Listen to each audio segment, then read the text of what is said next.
অন্তর্বর্তী সরকারের এমন কোনো পদক্ষেপ নেওয়া উচিত হবে না যাতে ফ্যাসিবাদের দোসররা আবারও পুনর্বাসনের সুযোগ পায়, এমন সতর্ক করেছেন বিএনপির ভারপ্রাপ্ত চেয়ারম্যান তারেক রহমান।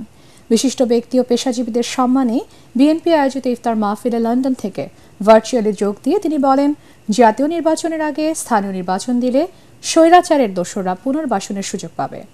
তারেক রহমান বলেন, মানুষের ভোটের অধিকার ফিরিয়ে দেয়াই হবে সরকারের সবচেয়ে বড় কাজ।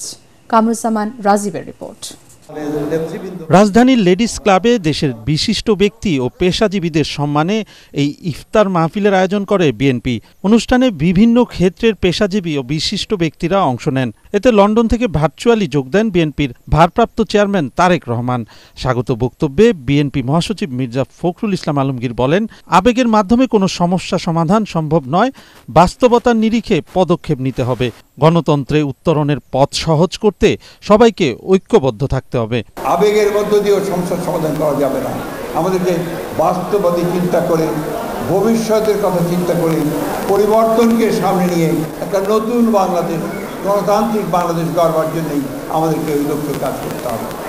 আমি সবাইকে আবার অনুরোধ করব যে আপনারা সবাই অত্যন্ত সচেতনতার সঙ্গে, সতর্কতার সঙ্গে আপনাদের ভূমিকা পালন করবেন।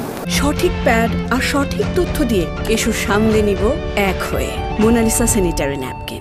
অনুষ্ঠানে প্রধান অতিথির বক্তব্যে তারেক রহমান বলেন, বর্তমান পরিস্থিতিতে নির্বাচন ও সংস্কারকে মুখোমুখি করা রাজনৈতিক উদ্দেশ্যমূলক।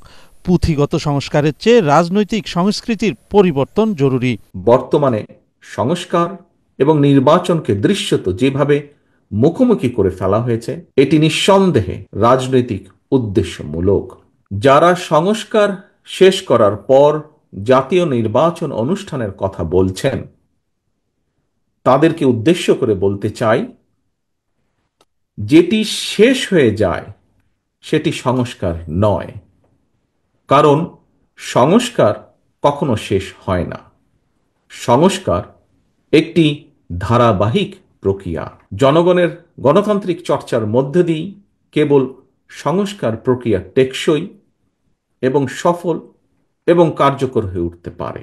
তারেক রহমান বলেন, বর্তমান সংকট সমাধানে জাতীয় নির্বাচন দেওয়াই এখন অন্তর্বর্তী সরকারের সবচেয়ে গুরুত্বপূর্ণ কাজ। মানুষের ভোটের অধিকার ফিরিয়ে দেয়াই এখন সবচেয়ে জরুরি বিষয়। অন্তর্বর্তীকালীন সরকারের দৃষ্টি আকর্ষণ করে আবারও বলতে চাই, সরকারের এমন কোনো পদক্ষেপ নেওয়া উচিত হবে না যাতে রাষ্ট্র এবং রাজনীতিতে পলাতক স্বৈরাচারের দোসররা পুনর্বাসিত হওয়ার সুযোগ পায়। ভোটারদের রাজনৈতিক ক্ষমতায়ন নিশ্চিত করার জন্য সবার আগে প্রয়োজন জাতীয় নির্বাচন অনুষ্ঠান। নাগরিকগণ রাজনৈতিকভাবে ক্ষমতাশালী না হলে কোনো সংস্কারই কিন্তু টেকসই হবে না। ফ্যাসিবাদ বিরোধী ঐক্যে নিজেদের অজান্তেই সংশয় তৈরি করা হচ্ছে উল্লেখ করে তারেক রহমান বলেন, সংকট থেকে উত্তরণে ঐক্য অটুট রাখতে হবে। আমার বিশ্বাস আপনারা অনেকেই। কামরুজ্জামান রাজীব, এটিএন বাংলা, ঢাকা।